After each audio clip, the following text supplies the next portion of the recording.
Olá, amigos! Hoje temos um vídeo bastante polêmico e eu gostaria de convidar você para se inscrever no canal e compartilhar com seus amigos. As bizarrices e loucuras do meio evangélico parecem que não têm fim. Se eu disser que a igreja evangélica virou um circo, eu estaria ofendendo a comunidade circense, que são artistas que fazem um trabalho sério e que rodam o Brasil com os seus espetáculos. Se eu chamasse a maioria dos pastores evangélicos de esquizofrênicos, eu estaria ofendendo as pessoas que sofrem dessa doença mental. Então eu só posso concluir que são apenas safados, exploradores, despudorados, que usam dos meios mais nojentos possíveis para lucrar em cima da boa-fé de pessoas ingênuas. É claro que eu não estou generalizando, é claro que existem exceções.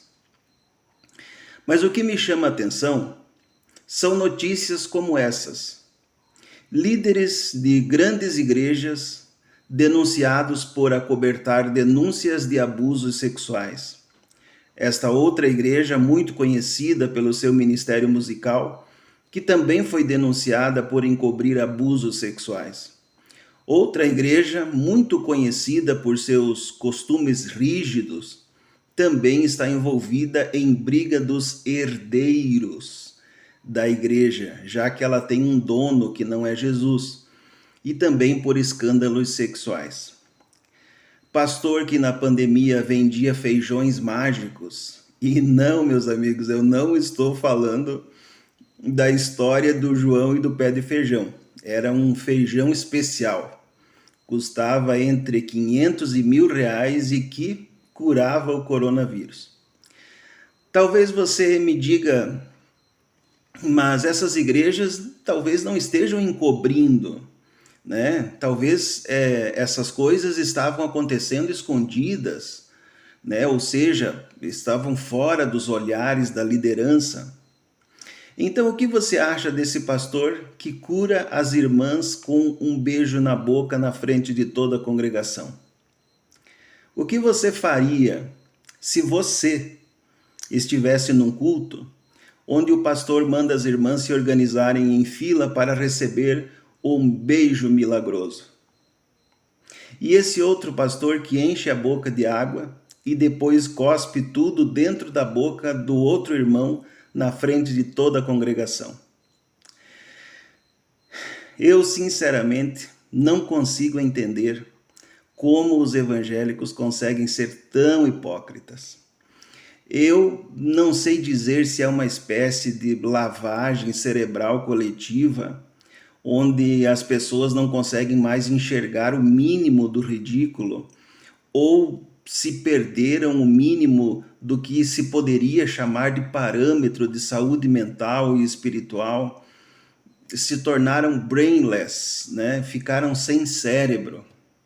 É incrível como pessoas conseguem viver tantos anos vendo esse tipo de coisa e ninguém é capaz de dizer que a maioria das práticas, das liturgias de que ela mesma participa, não estão nem na Bíblia, nem na tradição protestante, mas apenas na cabeça doente, com traços de narcisismo misturados com psicopatia, de quem eles chamam de pastor. Estão debaixo de um ambiente doente e de um ambiente que adoece a quem fizer parte dele. Talvez por isso, meus amigos, existe tanto suicídio entre os pastores. Os números não são exatos ainda, mas já existe um estudo que procura entender por que tantos pastores estão se matando. Outra coisa, eu não vou fazer, de minha parte, nenhum juízo de mérito sobre isso. Mas a igreja evangélica foi a pioneira no país em ter comunidades inclusivas, ou seja, comunidades evangélicas de pessoas LGBT, principalmente igrejas pentecostais. Nesse mesmo período em que as igrejas evangélicas pentecostais de gays crescem no Brasil, a Igreja Católica se posiciona contra a mudança de sexo e a teoria de gênero. Outro número importante que é preciso frisar é que o número de católicos está aumentando cada vez mais no mundo e muitos pastores evangélicos estão retornando para a Igreja Católica. Mas por quê? Por que pastores e evangélicos estão retornando para a Igreja Católica? Meu querido amigo, porque ninguém aguenta mais tanta hipocrisia. Ninguém suporta mais tanta mentira, tanta safadeza. A propósito, apenas a título de informação, esta semana o Papa Francisco acolheu familiares de vítimas do grupo terrorista Hamas e eles se encontrarão com instituições italianas e de comunidades judaicas na Itália.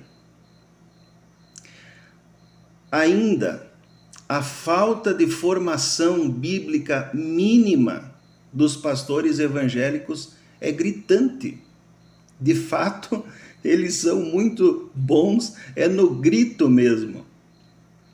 Eu fui pregar numa igreja certa vez que tinha um cartaz escrito Jesus com G e com Z. Eu conheci um pastor que era dirigido pelas profecias da esposa e de uma jovenzinha lá que era membro da igreja dele. E ele então se baseava e dirigia toda a igreja e toda a comunidade baseado nessas profecias. Só deu ruim quando certa profecia que falava que a torre da igreja matriz de certa cidade iria cair. Então foi um alarme tão grande que até ambulâncias, corpo de bombeiros estavam de sobreaviso para socorrer as vítimas da tragédia. Só que não. No dia marcado não aconteceu nada. Depois o tal pastor se explicou para a população de que a culpa não era nem dele e nem da comunidade dele, mas das pessoas que não souberam interpretar a profecia.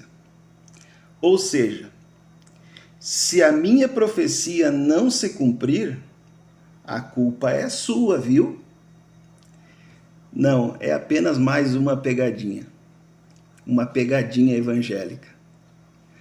Veja só, para se formar padre, é necessário ter mais de 25 anos de idade, ter 8 anos de seminário ou cursado teologia e filosofia, e precisa ter sido diácono.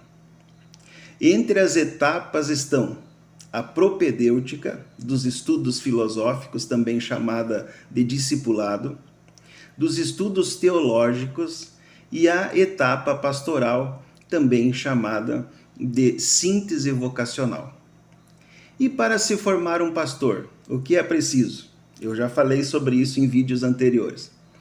Para se formar um pastor é necessário ter um parente próximo no ministério, mas não pode ser um pastorzinho, tem que ser um pastorzão.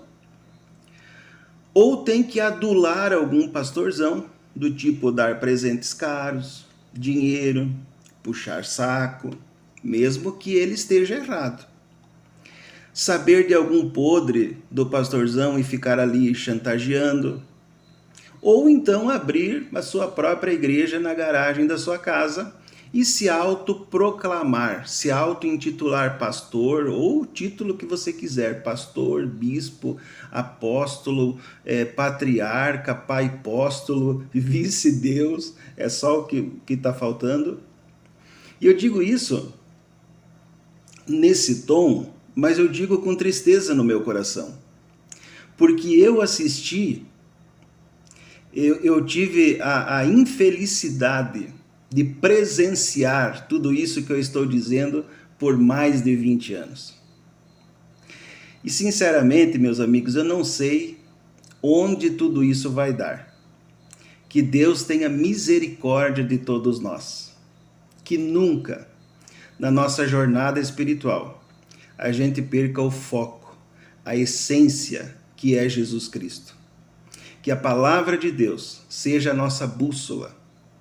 Que a gente pare com essa idolatria de adorar pastores. Que a gente pare com essa idiotice de acreditar que certos pastores têm superpoderes. Que a gente pare de idolatrar cantores gospel, que a maioria só canta e faz show para ganhar dinheiro, muitas vezes pior do que os cantores que nós chamamos de seculares. Se nós não formos capazes de viver assim, a nossa fé não irá resistir ao que ainda está por vir. Então, que com essa palavra, Deus abençoe você e a sua família, no nome de Jesus.